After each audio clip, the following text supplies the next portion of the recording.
Bonjour à tous, bienvenue dans cette nouvelle vidéo. Aujourd'hui, je propose de répondre à une question que vous me posez énormément partout sur Instagram, sur YouTube, qui est quel matériel j'utilise pour ma Bible, principalement les fluos, les stylos, etc. Donc si vous voulez savoir le matériel pour le Bible Journaling, qui est donc plutôt côté art, les fluos, le matériel que j'utilise pour tout ça, j'ai déjà une vidéo en ligne que je vous mettrai dans la barre d'infos. Donc si c'est ça qui vous intéresse, allez plutôt voir cette vidéo. Aujourd'hui on va parler vraiment du matériel que j'utilise pour ma Bible d'études, ma Bible basique que vous avez vu très fréquemment récemment. J'ai fait pas mal de vidéos avec cette Bible que j'ai utilisée toute l'année ainsi que l'année précédente, etc. Et je l'ai pas mal remplie comme vous voyez. Et notamment j'ai suivi un code couleur donc avec des fluos et j'ai écrit un petit peu dedans, etc. Et donc vous me demandez tout le temps quel fluo j'ai utilisé, quel stylo j'utilise, et c'est du coup la vidéo d'aujourd'hui, je vous présente tout ça. Donc voilà, si ça vous intéresse, continuez de regarder, je vous retrouve de l'autre côté de la caméra. Alors voilà un peu le matériel. Donc ma Bible, elle est comme ceci. Je voulais me présenter plein de fois. Je vous liste la playlist dans la barre d'infos qui parle de mes Bibles, comment j'étudie, etc. J'ai vraiment plein de vidéos. Et du coup, on va principalement parler du matériel pour celle-ci. Et c'est parti. Je pense que ce qui vous intéresse le plus, c'est de savoir quel surligneur j'utilise, puisque on me le demande tout le temps. Alors j'ai pas utilisé les mêmes pour du début à la fin, mais si vous regardez par exemple ici, c'est vraiment très léger. C'était en fait des crayons de couleur. Donc en fait c'est aussi ce que j'utilisais vraiment à mes débuts. Si vous voulez surligner quelque chose sans que ça transperce, sans que ça fasse quoi que ce soit, le mieux c'est les crayons de couleur, puisque ça laisse vraiment aucune trace. C'est vraiment très léger, donc c'est vraiment très pratique. Donc vraiment, si vous voulez être assez discret, ce que je vous conseille, c'est les crayons de couleur. Ensuite on a là, vous voyez, l'orange, c'est un crayon de couleur. Et honnêtement, j'utilise parfois des surligneurs complètement normaux. Comme ici par exemple, je pense que c'est des surligneurs franchement de base qu'on trouve n'importe où. Mais j'essaie de trouver ceux-là. Je ne sais pas si vous voyez une différence, mais ceux-là, c'est des surligneurs spécial Bible. Ils ont un petit effet peut-être un peu légèrement brillant. Je ne sais pas si ça se remarque. Et je vous en avais déjà parlé. Quand je dis des surligneurs spéciaux pour la Bible, c'est des surligneurs qui se présentent comme ça. Donc ceux qui sont avec une jolie écriture comme ça, ils viennent d'un site américain. Je vous avais fait un haul, donc je vous montre les achats de ce site. Je vous mets dans la barre d'infos. Mais si vous voulez vous les procurer facilement en France, vous avez ceux-là. Vous tapez Bible Highlighter sur Amazon et vous allez tomber dessus. Et en fait, ça se présente comme ça. C'est un petit peu comme des petits, vous savez, les crayons là pour les enfants, les petits stylos gras, crayons gras. C'est un petit peu comme ça, hein, ou un peu comme des pastels. C'est vraiment un peu bizarre, une texture un peu bizarre. Et vous voyez là, je m'en mets à peine sur le doigt.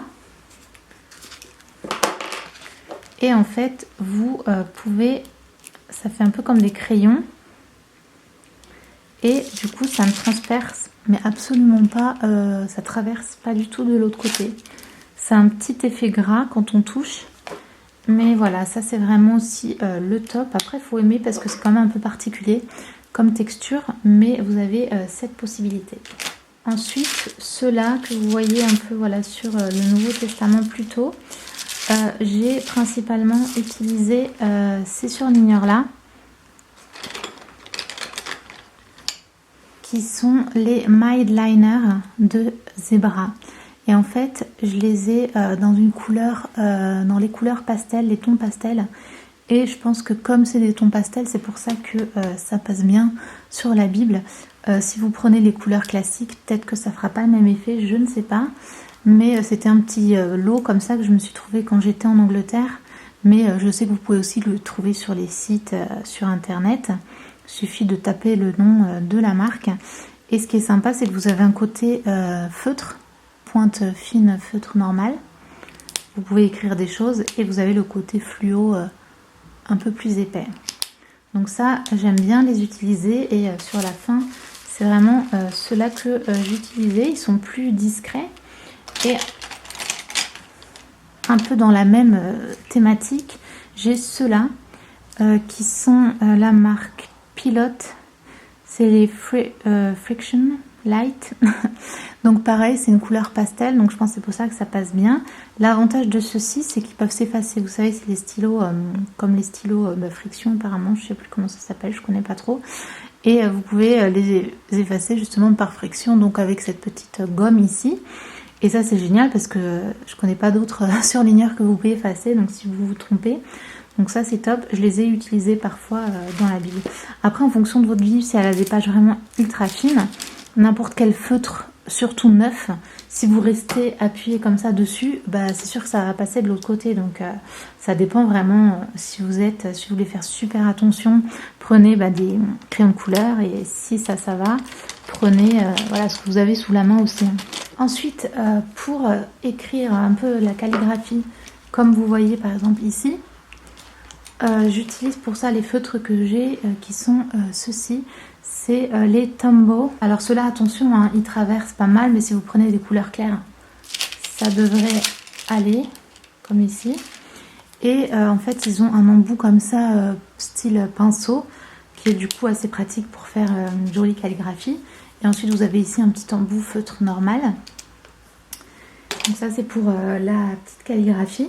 Sinon, rien de plus efficace qu'un stylo bille tout bête, vraiment.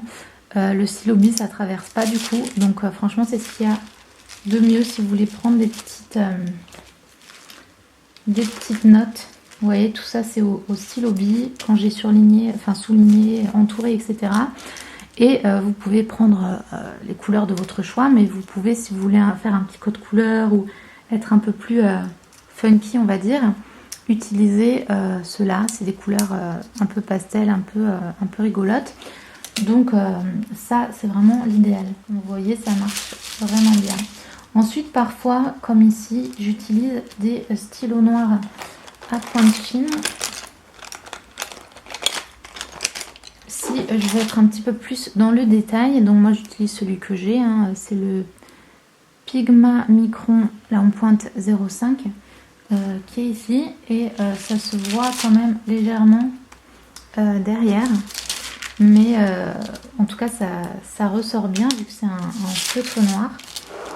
Donc voilà, des fois j'utilise ça, mais le mieux c'est quand même le stylo bille parce que vous n'avez aucun souci ensuite avec ça.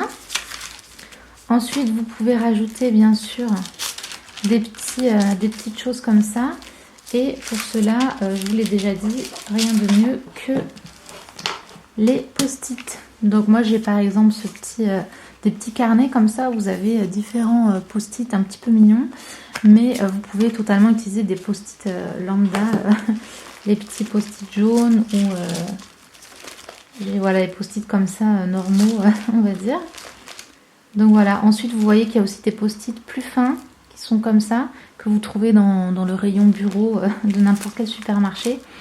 Donc ça, ils sont en forme de crayon, je me souviens plus du tout où je les ai eus. Et les petits comme ça que vous trouvez vraiment partout. Ça c'est pratique pour mettre dans la Bible, pour noter un verset, une référence. Et s'il y a quelque chose que vous voulez annoter en fait, que l'on met comme ça voilà, sur le côté, mais je vous en ai déjà parlé plusieurs fois. Et quand je disais n'importe quel fluo, hein, j'utilise parfois aussi des fluos vraiment normaux, comme ceux-ci par exemple, c'est les Stabilo.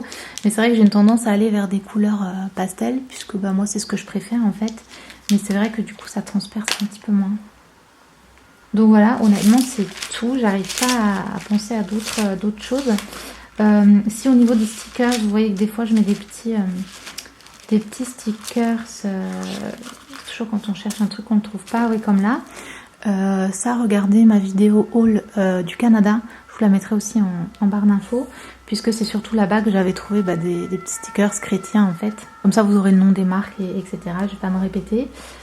Puis des fois j'aime bien peindre légèrement ou quoi, mais là cette vidéo c'est vraiment sur le matériel de ma Bible d'études en fait, de tous les jours. Et si ça vous intéresse pour le Bible Journaling, j'ai déjà fait une vidéo qui est du coup super détaillée sur plein de matériels différents. Et elle est déjà en ligne sur ma chaîne et je vous la mettrai aussi en lien en barre d'infos si vous ne l'avez pas vue. Donc ça c'est un des feutres normaux, c'est parce que j'ai cette Bible depuis que j'ai 6 ans, donc des fois j'avais écrit quand j'étais petite. Vous voyez que ça se voit mais légèrement, donc je pense que c'est des bonnes pages aussi cette Bible. Donc voilà, c'est tout. En fait, c'est vraiment simple, hein. J'ai rien de foufou. Mais comme c'est une question qu'on me pose vraiment absolument tout le temps, je me suis dit que j'allais en faire une vidéo. Comme ça, vous avez vraiment toutes vos réponses. Et surtout, n'hésitez pas, si ça vous intéresse, à regarder les partages de cette Bible et de mes différentes études, etc. J'en ai plein. Il faut juste que vous cherchiez un petit peu sur la chaîne. Mais surtout, si vous avez aimé, n'oubliez pas de vous abonner à la chaîne et mettre un petit like sur cette vidéo. Voilà, j'espère vraiment que cette vidéo vous a plu. Si c'est le cas, n'hésitez pas à liker, à vous abonner à la chaîne si c'est pas fait. Je vous retrouve très vite. Ciao!